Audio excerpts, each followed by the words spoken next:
یہ لوگ کس بات کے خلاف ہیں؟ میں تو یہ جاننا چاہتا ہوں۔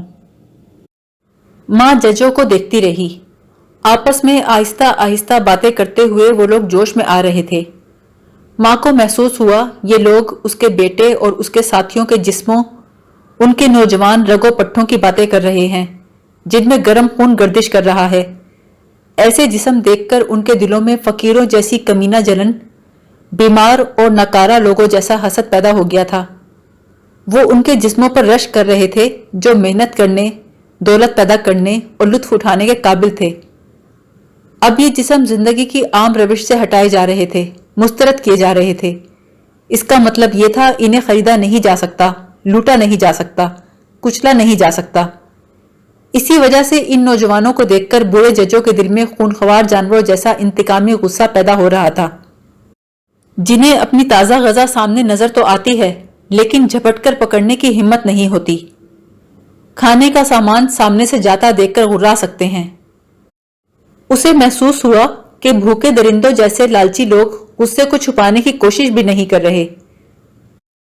ایک ماں کے لیے اپنے بیٹے کا جسم بہرحال اس چیز سے زیادہ عزیز تھا جسے روح کہتے ہیں۔ اس کے لیے یہ منظر تکلیف دہ تھا کہ ججوں کی نظریں اس کے بیٹے کے چہرے پر رینگ رہی تھیں، اس کے سینے، اس کے شانوں، اس کے بازوؤں کو چھو رہی تھیں۔ ان نوجوانوں کے تصور سے جو شہوت، ہرس اور حسد ان کے دلوں میں پیدا ہو رہا تھا، اس سے ان لوگوں میں جان سی بڑھ گئی تھی۔ پاویل ماں کی طرف بڑی محبت سے دیکھ رہا تھا۔ اس کی مسکراہٹ میں وہ یہی الفاظ پڑھ سکی، بہت جلد آزادی۔ جوری کے اراکین اٹھ کر چلے گئے۔ پہلے اس کے دل میں تکلیف اور نا امیدی کا بھاری بوجھ تھا، اب وہ عدالت کے لیے حقارت بھی محسوس کر رہی تھی۔ قیدیوں کے رشتہ دار سلاخوں کے پاس کھڑے تھے۔ وہ بھی پاویل کے نزدیک گئی، اس کا ہاتھ پکڑ کے رونے لگی۔ خوخول ہنساتا رہا، مذاق کرتا رہا۔ وہاں سب ماں باپ اپنے بچوں کو کچھ ملے جلے جذبات سے دیکھ رہے تھے۔ نو عمری کی طرف سے بے یقینی، اپنی بزرگی اور برتری کا احساس احترام کے جذبے میں گھل گیا تھا۔ یہ تکلیف دہ خیال کہ اب ان کی زندگی کیسے بسر ہوگی مدھم پڑ گیا تھا۔ اب وہ لوگ اس بات سے متاثر تھے کہ ان نوجوانوں نے کس جرت اور جواں مردی سے بتایا تھا کہ ایک نئی اور بہتر زندگی کس طرح تعمیر کریں گے۔ پلاگیا کے سینے میں ہزاروں سوال تھے، اپنے متعلق، ساشا کے متعلق، اپنے بیٹے کے متعلق، اور ان سب سے اوپر بیٹے کے لیے ایک اتھاہ محبت تھی۔ پھر یہ محسوس کر کے کہ خوخول کو پاویل سے بھی زیادہ محبت اور شفقت کی ضرورت ہے، کہنے لگی، آندرے، مجھے تمہارا مقدمہ کچھ پسند نہیں آیا۔ کیوں ننکو؟ تم نے کسی کو یہ نہیں بتایا کہ کون صحیح ہے کون غلط ہے؟ میری ننکو، کیا تم سمجھتی ہو ان لوگوں کو صداقت معلوم کرنے میں کوئی دلچسپی ہے؟ کٹہرے کے نزدیک کھڑے عہدیدار نے آواز لگائی، مقدمہ شروع ہو رہا ہے، ہر شخص اپنی جگہ پر واپس جائے۔ بوڑھا جج ایک ہاتھ میز پر ٹکا کر کھڑا ہو گیا، اس کے دوسرے ہاتھ میں ایک کاغذ تھا جو اس نے باریک آواز میں پڑھنا شروع کیا۔ کمرے میں خاموشی تھی، ہر شخص کی نظریں اس بوڑھے شخص پر تھیں۔ ضلع کا حاکم لاپرواہی سے چھت کی طرف دیکھ رہا تھا۔ میرے دربار سینے پر ہاتھ باندھے کھڑا تھا۔ بیمار سا جج اور اس کے ساتھی اور وکیل سرکار سب قیدیوں کی طرف دیکھ رہے تھے۔ ججوں کی پشت پر دیوار میں لگی تصویر میں سے زار جھانک رہا تھا۔ تصویر میں بھی اس کے چہرے پر بے اطمینانی تھی۔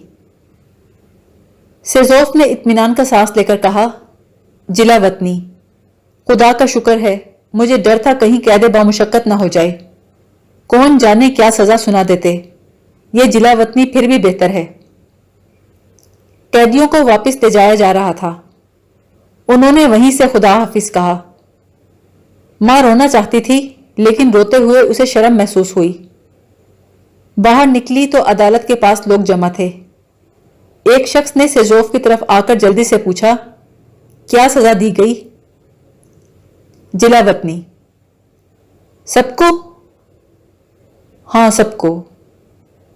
بہت سے نوجوان لڑکوں لڑکیوں نے انہیں گھیر لیا، سوالات کی بوچھار کر دی کہ عہدیداروں کا قیدیوں کے ساتھ رویہ کیسا تھا، کس کس نے تقریر کی، کیا کیا کہا۔ کسی نے پکار کر کہا، دوستوں، یہ پاویل ولاسوف کی ماں ہے۔ کسی کے مضبوط ہاتھ نے ماں کا ہاتھ تھام لیا۔ تمہارا بیٹا ہم سب کے لیے جواں مردی کی مثال ہے۔ کسی اور کی آواز آئی، مجھے بھی مصافحہ کرنے کی اجازت دو۔ کسی نے زور سے نعرہ لگایا، روسی مزدور زندہ باد۔ آوازیں بڑھتی گئیں، بلند ہوتی گئیں، یہاں تک کہ پولیس والوں کی سیٹیاں بجنے لگیں۔ ماں کی آنکھیں آنسوؤں سے ڈبڈبا رہی تھیں۔ اسی وقت ساشا مجمع میں داخل ہوئی، ماں کو بازو سے پکڑا اور سڑک کے دوسری طرف لے گئی۔ کہنے لگی، اس سے پہلے کہ پولیس والے مار پیٹ اور گرفتاریاں شروع کریں، یہاں سے نکل چلو ماں۔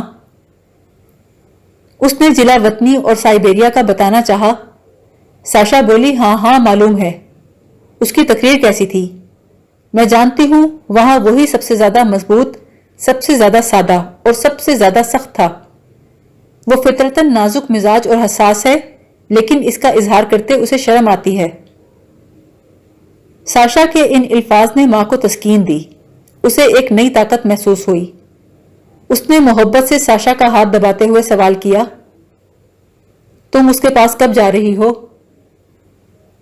لڑکی نے بڑے اعتماد سے جواب دیا، جیسے ہی کوئی شخص میرا کام سنبھالنے کے لیے مل جائے گا۔ میں سزا کا انتظار کر رہی ہوں، غالباً مجھے بھی سائبیریا ہی بھیجیں گے۔ پیچھے سے سیزوف کی آواز آئی، اگر ایسی بات ہے تو میرا سلام لیتی جانا۔ کہنا سیزوف نے سلام کہا ہے، وہ مجھ سے واقف ہے، میں فیودر کا چچا ہوں۔ ساشا نے پیچھے مڑ کر مسافے کے لیے ہاتھ بڑھایا، میں فیودر کو جانتی ہوں، میرا نام ساشا ہے۔ اور باپ کا نام؟ میرا کوئی باپ نہیں۔ انتقال ہو گیا؟ نہیں، وہ ایک زمیندار ہے، کسانوں کو لوٹتا ہے۔ سیزوف خاموشی سے ان دونوں کے پیچھے چلتا رہا، پھر بولا، خدا حافظ ماں، میں یہاں سے الٹے ہاتھ کو جاؤں گا۔ خدا حافظ دوست، اپنے باپ کے متعلق بڑی سخت ہو، لیکن خیر یہ تمہارا اپنا معاملہ ہے۔ ساشا نے جوشیلے لہجے میں کہا، اگر تمہارا بیٹا کسی کام کا نہ ہوتا، اگر وہ لوگوں کو نقصان پہنچاتا اور تم اس سے نفرت کرتے تو کیا ایسی ہی بات نہ کہتے؟ ہاں شاید کہتا تو ایسا ہی۔ اس کے معنی یہ ہیں تمہیں انصاف اپنے بیٹے سے زیادہ عزیز ہے، اور مجھے انصاف اپنے باپ سے زیادہ عزیز ہے۔ سیزوف نے مسکرا کر کہا، بہت تیز ہو، اگر اتنی طاقت ہے تو اسے برقرار رکھو، ایک دن تم جوان لوگ بڑے بوڑھوں کو کامیابی سے مقابلہ کر لو گے، بڑی زندگی ہے تم میں، خدا کرے تم لوگ کامیاب ہو، خدا حافظ۔ اس نے ٹوپی اتار کر سلام کیا اور مڑ گیا۔ گھر پہنچ کر دونوں تخت پر ایک دوسرے کے نزدیک بیٹھ گئیں۔ ماں پاویل اور ساشا کی آئندہ ملاقات کی باتیں کرنے لگی، بولی، پھر جب تمہارے بچے ہوں گے تو میں آ کر انہیں کھلایا کروں گی۔ پاویل کو کام ملنا کچھ مشکل نہیں، وہ کوئی بھی کام کر سکتا ہے۔ ساشا نے پوچھا، کیا ابھی اس کے ساتھ جانا نہیں چاہتی؟ ماں نے کہا، اس کے لیے میرا مصرف ہی کیا ہے، اگر بھاگنا چاہے تو میں بلا وجہ بیچ میں حائل ہوں گی، اس کے علاوہ مجھے یہاں اپنا کام بھی تو کرنا ہے۔ ساشا بولی، تم ٹھیک کہتی ہو، ویسے وہ وہاں نہیں رہ سکتا، وہاں سے ضرور بھاگے گا۔ اور تم کیا کرو گی ساشا؟ وقت آئے گا تو دیکھیں گے ماں، میرے بارے میں ابھی سے نہیں سوچو، میں پاویل کے راستے میں کبھی نہ آؤں گی۔ اسی وقت نکولائی تھکا ہارا کمرے میں داخل ہوا، اوور کوٹ اتارتے ہوئے کہنے لگا، ساشا تمہیں یہاں سے بھاگنا ہوگا، خفیہ پولیس کے 2 آدمی صبح سے میرے پیچھے پھر رہے ہیں، مجھے شبہ ہے آج میں گرفتار ہونے والا ہوں۔ یہ لو، یہ پاویل کی تقریر سنبھال لو، اسے لتمیلا کے پاس لے جاؤ، چھاپنے کا فیصلہ کیا گیا ہے، اسے کہنا جلد سے جلد چھاپ دے، اور جاتے ہوئے خفیہ پولیس والوں کا خیال رکھنا۔ باتیں کرنے کے دوران اس نے میز کے خانوں میں سے کاغذات نکالنے شروع کیے، کچھ کاغذ پھاڑ ڈالے، کچھ کو ایک طرف رکھ دیا۔ وہ کافی تھکا ہوا اور پریشان معلوم ہو رہا تھا۔ بولا، نلونا، میرا خیال ہے آج رات تم یہاں مت رکو، یہ تلاشی کا تماشا بہت اکتا دینے والا ہوتا ہے، پھر یہ بھی ممکن ہے تمہیں بھی گرفتار کر لیں۔ ابھی تو تمہیں پاویل کی تقریر لے کر بہت جگہوں پر جانا ہے، اس لیے تم لدمیلا کے پاس چلی جاؤ، خطرہ مول لینے سے کوئی فائدہ نہیں۔ ماں نے کہا مجھے اپنی فکر نہیں، مجھے گرفتار کر کے کیا کریں گے، لیکن ہاں پاویل کی تقریر والا کام اہم ہے، اس لیے چلی جاتی ہوں۔ نکولائی نے ساشا سے ہاتھ ملاتے ہوئے کہا، جانے کا وقت ہو گیا ہے، کوئی دلچسپ کتاب ہاتھ آئے تو مجھے ضرور بھیجنا، خدا حافظ اور احتیاط سے جانا۔ ساشا نے سوال کیا، تمہارا کیا خیال ہے، کیا لمبی سزا ہوگی؟